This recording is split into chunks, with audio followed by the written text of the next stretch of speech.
So if you are waiting on the SBIR program, the wait is finally over. The agencies are now accepting proposals again, and many of them have issued new solicitations. But if you think you could just pick up where you left off 8 months ago, I need to stop you right there because the landscape has shifted a bit. And the founders who understand what's changed are going to have a massive advantage over everyone else who's just rushing back in with the same rules with the previous solicitations. My name is Colleen Spiegel. I'm a PhD engineer, and I've helped over 175 startup companies to navigate the federal funding landscape over the last decade. So in this video, I'm going to tell you exactly what you need to know about the restart and what you should be doing first.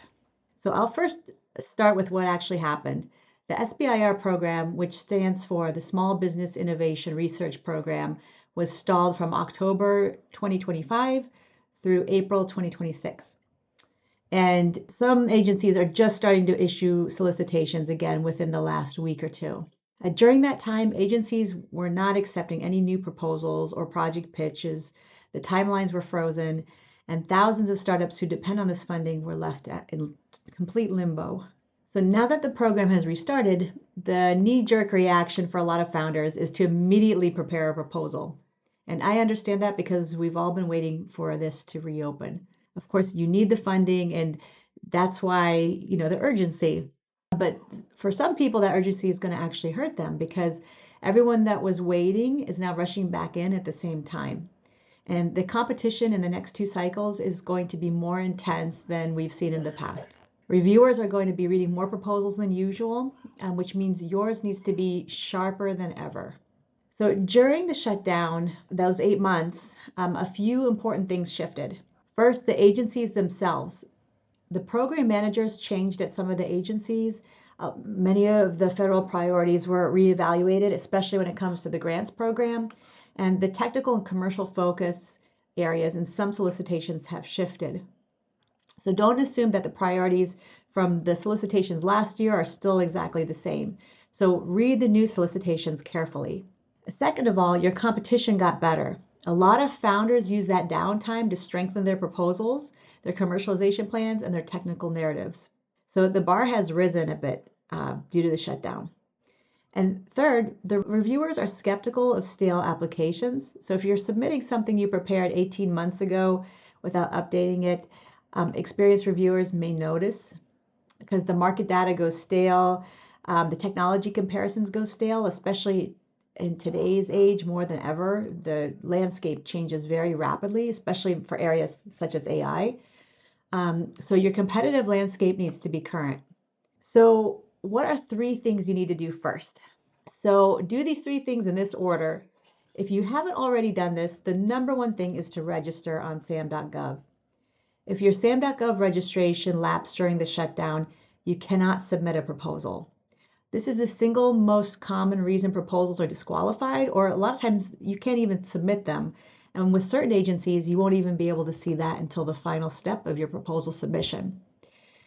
So check to make sure your registration is still active. If you haven't registered, go ahead and register. Register today, not a week before your deadline, because sometimes it could take 3 to 6 weeks for that registration to be approved. So the second thing you should do is read the new solicitations. Don't assume you know what the agencies are looking for. Download the current solicitation for the agency you're targeting and read the specific topic areas.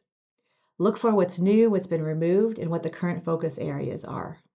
The third item is to update your commercialization plan. This is the section that many technical founders underinvest in, and it's the section reviewers spend the most time scrutinizing. Your market size, your competitors, your go-to-market strategy, all of it needs to reflect this year, 2026, not 2024 data. So what are reviewers actually looking for?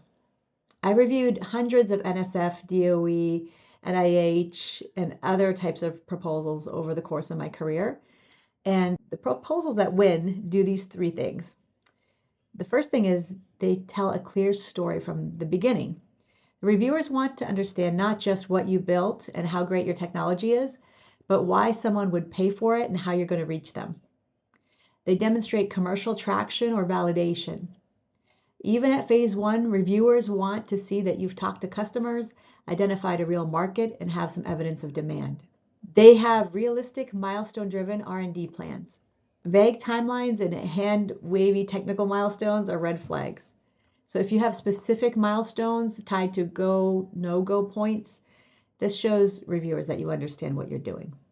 So if you want to go deeper with any of this, I put together a complete set of resources at semscio.com.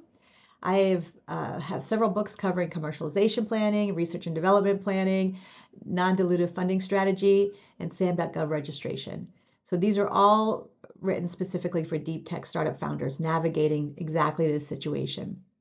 So the link is in the description. And if you found this video helpful, please subscribe to this channel because I'll be releasing a full video series on winning SBIR proposals over the next few weeks. My name again is Colleen Spiegel, and I'll see you in the next video.